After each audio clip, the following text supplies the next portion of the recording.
Vendredi 20 octobre 2017.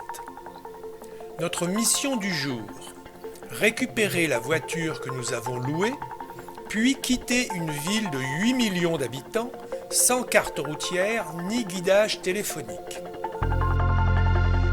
Heureusement, nous avons apporté un GPS avec la carte du Mexique préchargée. La navigation dans les échangeurs de banlieue fait transpirer le pilote et la copilote. Nous nous en sortons honorablement et roulons vers Vallée de Bravo.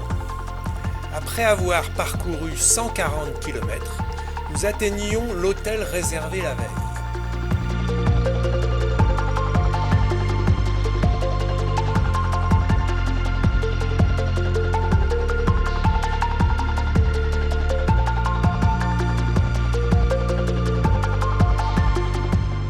Vallée de Bravo est une petite ville touristique agréable située au bord d'un lac artificiel à 2200 mètres d'altitude, ce qui est parfait pour s'acclimater.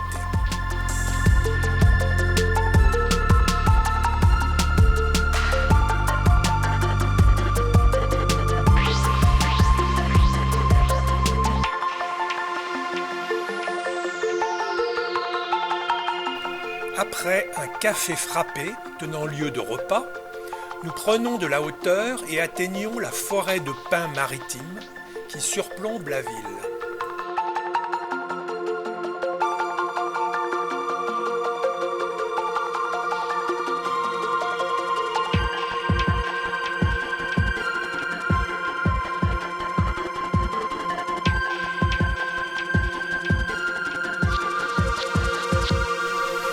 Voici de retour en ville.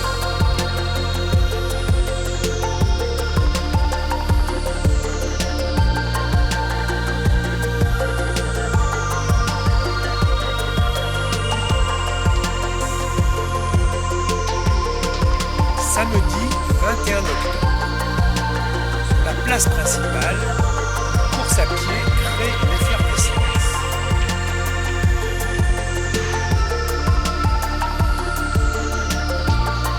La boulangerie sera parfaite pour notre petit déjeuner.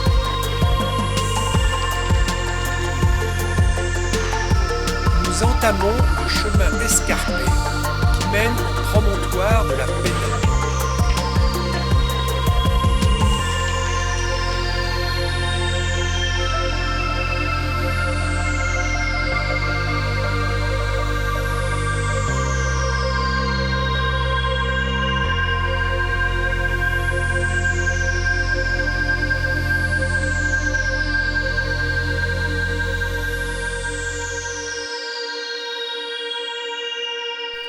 Sous nos pieds, des piscines partout.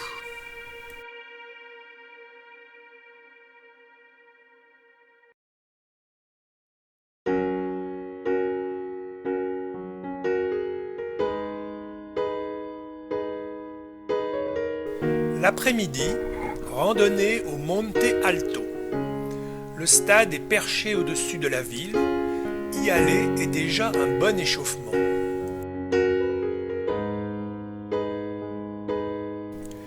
Nous étions en face tout à l'heure.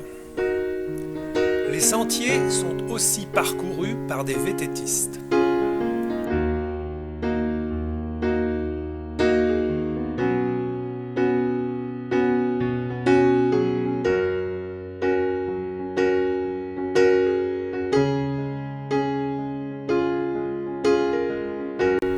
Nous ne nous lassons pas de flâner dans les rues animées.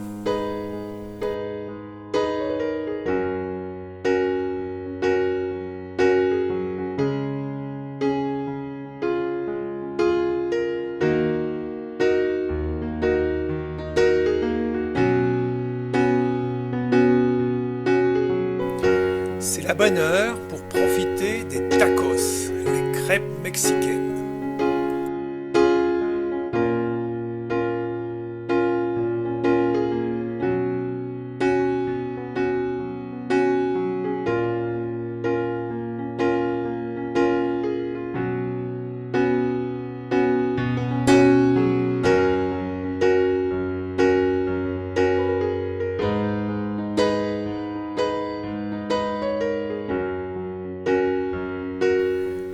préférez un cocktail coco ou ananas?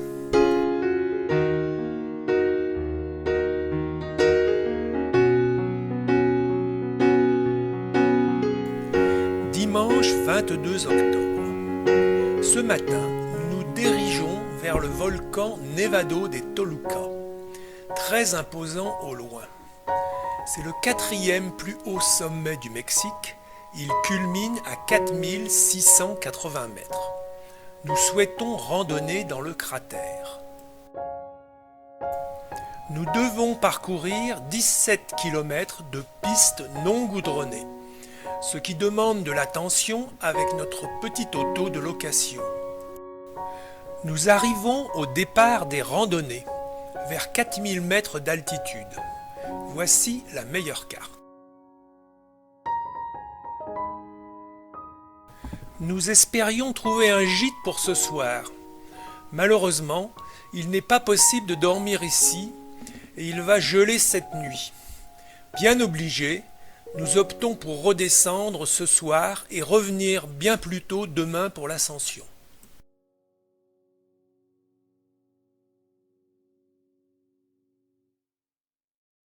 Bon choix, nous trouvons la chambre la moins chère de tout notre séjour et avec un lit king size en prime. Lundi 23 octobre. Après un aller-retour de 80 km, nous voici de nouveau au départ des randonnées, à la bonne heure cette fois. Heureusement qu'il y a du soleil car il fait bien frais. Le souffle est court à cette altitude.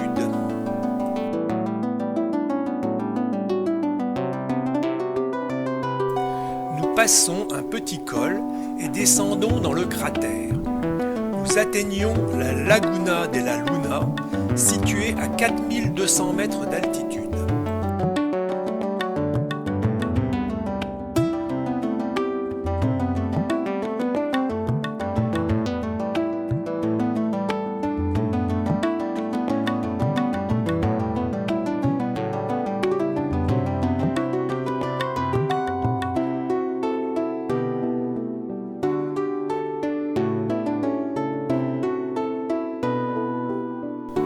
Profitant du beau temps, nous continuons à monter jusqu'à la limite raisonnable pour un randonneur.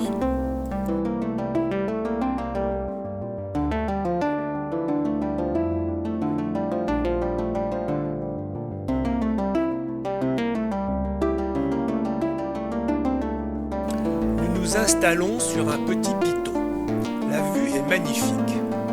D'un côté, la Laguna del Sol. De l'autre, nous voyons fumer le Popotá Tepelte, 5452 mètres, sommet du Mexique.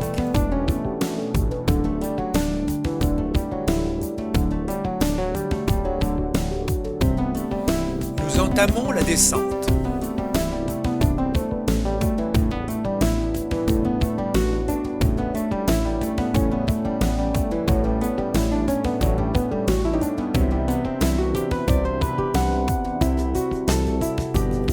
Surprise, un troupeau de vaches pâture ici.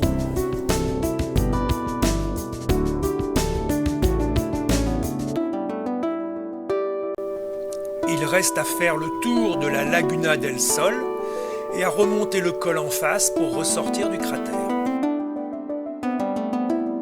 Cette randonnée était superbe. Mardi 24 octobre. Nous avons rendu la voiture ce matin et enchaînons en autobus cette fois. Nous partons vers Puebla, 140 km à l'ouest de Mexico City.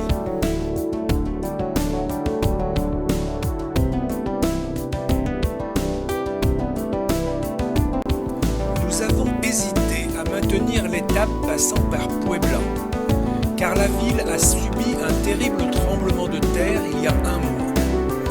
Les dégâts sont bien visibles un peu partout, mais les ouvriers s'affairent pour réparer.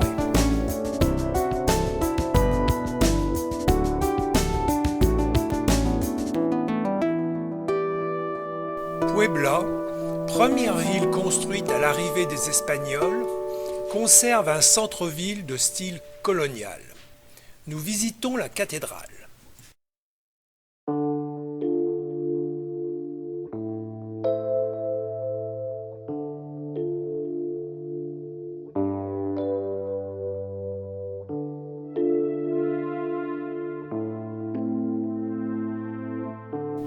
Juste en face, une grande place, le Zocalo. C'est le cœur de la vie locale.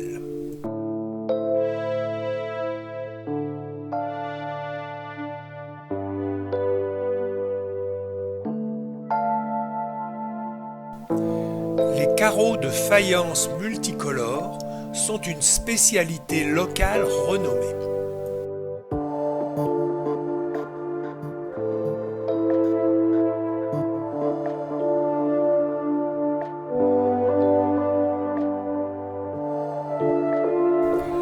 Nous parcourons le centre-ville.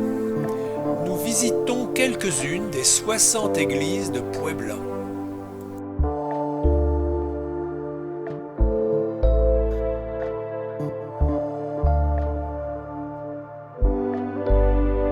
Cette boutique est décorée en prévision de la fête des morts la semaine prochaine.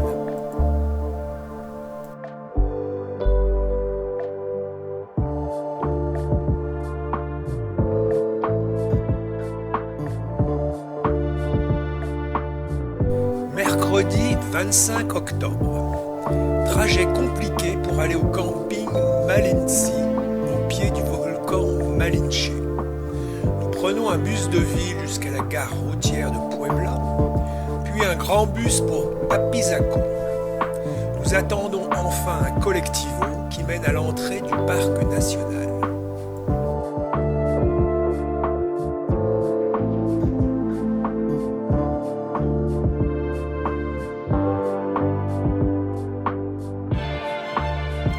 Au camping, tout va bien. Nous trouvons un bungalow pour dormir et de quoi manger local. Nous sommes à 3100 mètres d'altitude et il fait bien frais.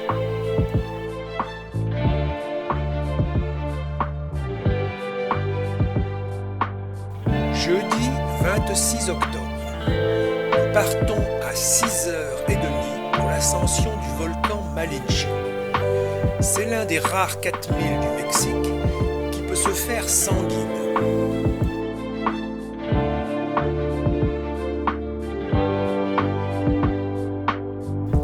Après 2h30 de montée dans la forêt de pins, l'horizon se dégage.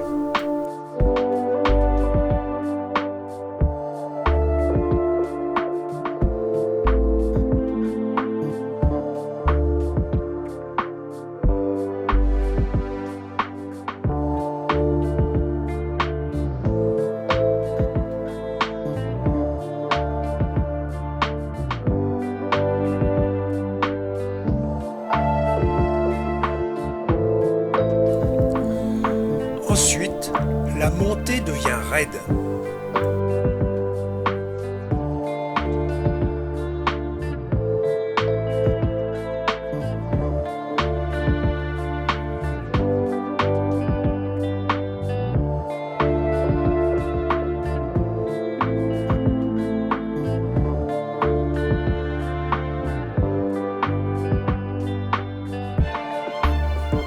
Après 5 heures de montée, nous arrivons au sommet, à 4461 mètres d'altitude. Au loin, d'autres volcans enneigés ou qui fument.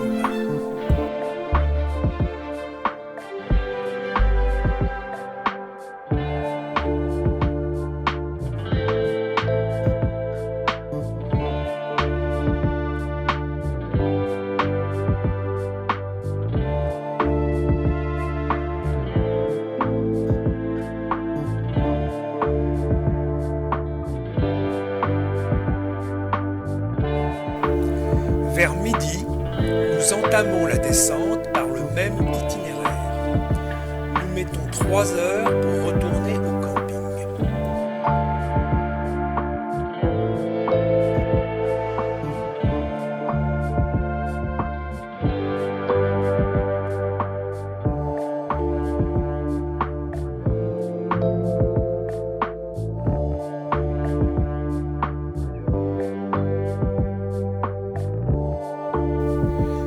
la fin, la fatigue se fait sentir. Après une bonne pause, nous reprenons le collectivo à 17h, puis le bus pour Mexico. En arrivant dans la capitale, la recherche d'un hôtel est difficile. Tout est complet car il y a un Grand Prix de Formule 1 demain. Finalement, nous trouvons un dortoir bienvenu après cette longue journée.